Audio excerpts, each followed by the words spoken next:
Baie welkom by vandag se Bybelstudie. En vandag gaan ons kyk na een van die aangrypendste gedeeltes en een van die ontstellende gedeeltes in die Ou Testament. Genesis 22 vers 1 tot 14. Dis die verhaal van Abraham en Isak op pad na Moria. 'n Pa, 'n seun, berg, hout, vuur, 'n mes, die stilte wat amper te swaar raak om te dra. Hierdie is nie 'n maklike teks nie. Dis ook nie 'n kinderstorie soos wat ons eintlik groot geword het nie, want as ons vinnig kyk na hoe Abraham gehoorsaam was aan God, mis ons iets van die diepte van hierdie verhaal. So ons wil vandag rustiger hierna kyk. Wat gebeur hier? Wie word getoets? Wie is God in hierdie verhaal en waar is God in hierdie verhaal? En hoe help dit ons vandag om anders te leef?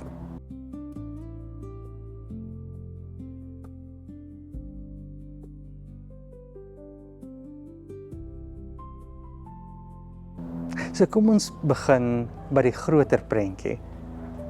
Genesis 22 staan binne die Abraham verhale. God het Abraham geroep en beloof 'n land, nageslag, seën vir die nasies. Maar deur Abraham se verhaal word daardie belofte telkens bedreig. Sara is lank onvrugbaar. Abraham en Sara wag jare vir 'n kind en dan word Isak uiteindelik gebore. Isak is dit nie net Abraham se kind nie, Isak is die kind van belofte, God se belofte. En as Isak verlore gaan, lyk dit asof God se belofte self in gedrang kom. So net voor Genesis 22 en Genesis 21 word Ismael en Hagar weggestuur. Die verhaal en die fokus skuif dus na Isak toe. En dit begin met 'n skokkende begin. God toets Abraham. Net na hierdie gedeelte in verse 15 tot 19 word die belofte weer bevestig. En dit is belangrik, want die verhaal eindig nie in vernietiging nie. Kan jy dink wat het daai offer aan die verhouding gedoen? Hierdie teks sou vir Israel belangrik gewees het. Juist omdat dit vra, watter soort God is die Here? Is hy soos die gode van die nasies wat offers opeis? Of is hy 'n God wat sien, wat stop en voorsien? Dankie dat jy kyk en baie welkom by NG Weerda Park se aanlyn bediening. En hierdie is Bybelstudie.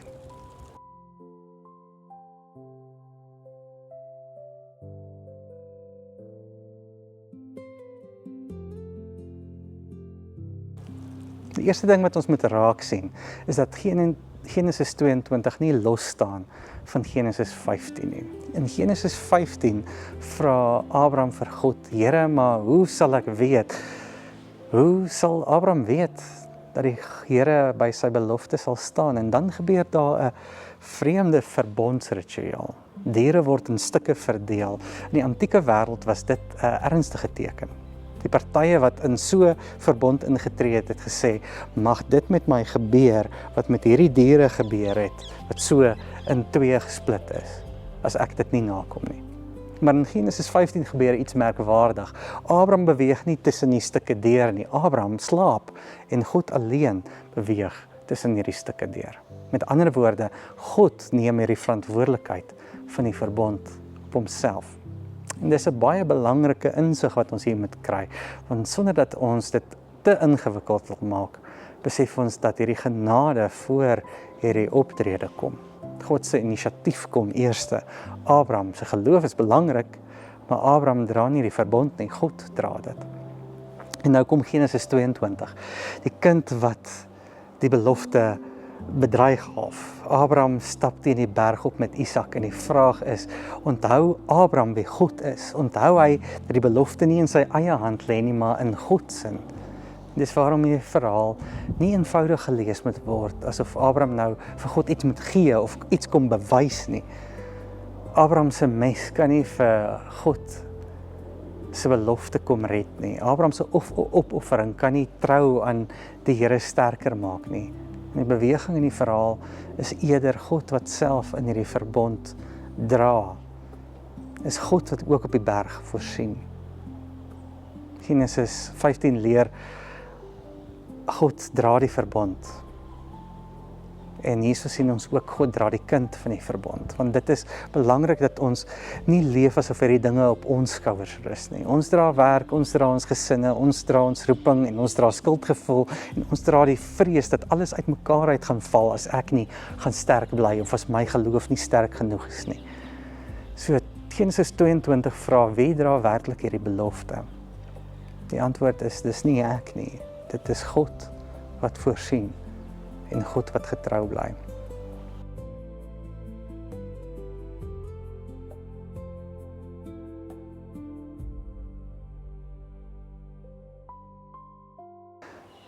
Maar ons sien 'n dieper spanning in hierdie gedeelte. Ons sien die stilte.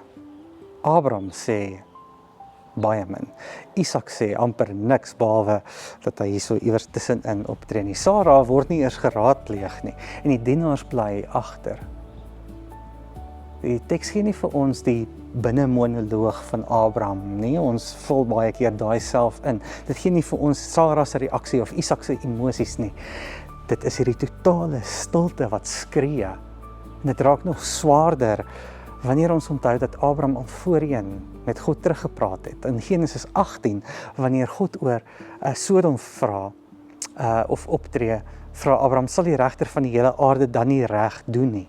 Hy onderhandel, hy pleit, hy hou God by sy karakter. Dit is nie ongeloof nie, dit is geloof. Abraham praat omdat hy glo God is regverdig en barmhartig, maar hier is hy stil. Waarom is Abraham so stil? Ons kan seker nie vir Abraham eenvoudig veroordeel nie. Die teks self noem dit 'n toets. Maar die verhaal laat tog 'n vraag hierso hang. Onthou Abraham wie God is? Nou moet ons ook die sosio-historiese agtergrond verstaan. Abraham leef in 'n wêreld waar offers deel was van mense se godsdiens. Mense het offers gebring om die gode tevrede te hou. As daar vrees was, bring jy 'n offer. Of as die krisis groot was, bring jy 'n groter offer. En in sommige antieke kulture was kinderoffers nie ondenkbaar geweest nie. Maar die Ou Testament veroordeel natuurlik sterk hierdie kinderoffers. En daai agtergrond speel hier 'n rol vir ons om hierdie gedeelte te kan verstaan. En dis wat die verhaal so ontstellend maak. Dis nie dat Abraham bereid was nie. Die probleem is dat Abraham in 'n wêreld wat so leef dat 'n opdrag kan klink asof God dit van hulle sou vra. En dan dra Isak die hout. Dit is een van die sterk beelde in hierdie verhaal. Die pa dra vuur en 'n mes. Isak, die kind, dra die hout. En ek dink ons dra swaar aan hierdie swaar gevoel ook. Dit is 'n belangrike speel wanneer ons kyk na hoe ons God sien. Hoe ons God sien in ons verhoudings met ons kinders of met ons huwelike. As ek dink God is besig om met meer vir my te eis, gaan ek ook dalk maklik bereid wees om hierdie goed op te offer. As ek leer ken dat God iemand is wat voorsien, word 'n ander manier van leef moontlik wanneer ons kyk na hierdie teks.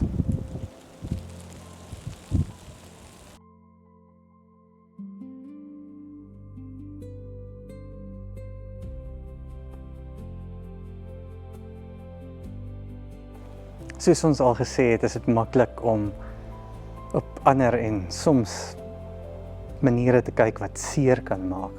'n eenvoudige manier is om te sê, kyk hoe Abraham bereid was om te gaan. Jy moet ook bereid wees om alles so op te offer. En dit klink dalk vroom, maar dit kan baie gevaarlik wees.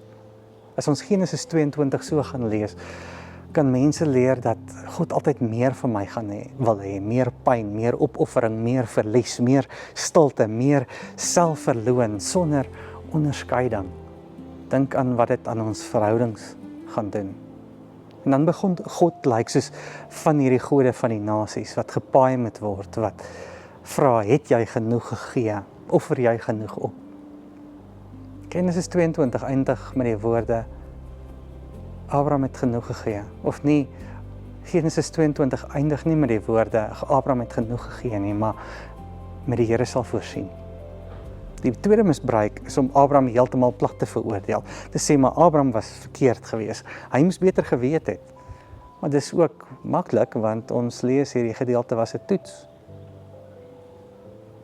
En ons moet dit ook ernstig opneem. Derde misbruik is om hierdie teks te gebruik om lyding te verklaar.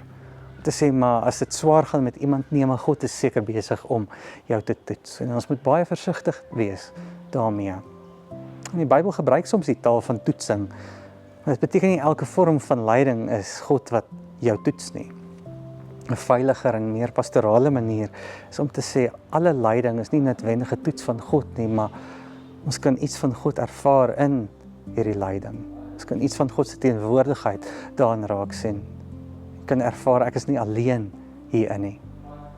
Genesis 22 help ons om nie maklik oor mense se pyn te praat nie. Dit help ons versigtig en dieper en met meer genade luister. Die goeie nuus van hierdie teks is nie dat God opoffering geniet nie. Die goeie nuus is dat God hierdie offer onderbreek. Net toe die altaar gereed is, praat God. Moenie jou hand na die seun uitsteek nie. Moenie iets aan hom doen nie. God stop Abraham, God beskerm Isak en God voorsien die ram. God se laaste woord word nie, ek gee om oor hierdie kind nie. God sy woorde is moenie. Dis hoe God homself in hierdie verhaal bekend maak.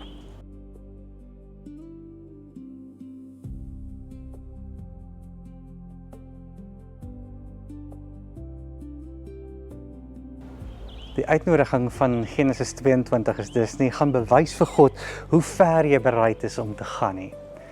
Die uitnodiging is dieper en met meer genade. Leer God ken. Leer die verskil ken tussen die lewende God en die gode wat altyd meer vra. Leer die God ken wat die verbond dra. Leer die God ken wat sien. Leer die God ken wat die altaar onderbreek. Leer die God ken wat voorsien. Dit is vir ons belangrik dat ons hierdie boodskap kan prakties maak. Dat ons kan ervaar ons is versorg en daarom versorg ons ander. Dat ons familie is vir mekaar, dat ons behoort. En dat iemand nie alleen die hout hoef te dra nie. Wanneer iemand moeg is, luister ons. Wanneer iemand stil raak, beweeg ons nader. Wanneer 'n gesin swaar dra, vra ons hoe ons kan help. Wanneer kinders die spanning van volwassenes se wêreld begin dra, herinner ons mekaar, God se koninkryk is anders. Daarom is ons anders. Mag hierdie teks vir ons 'n lens word. Mag ons God nie sien as die een wat vernietiging eis nie, maar as die een wat voorsien. Mag ons hoor hoe God se stem oor elke verkeerde altaar klink. Moenie. Mooi week vir jou verder. Totsiens.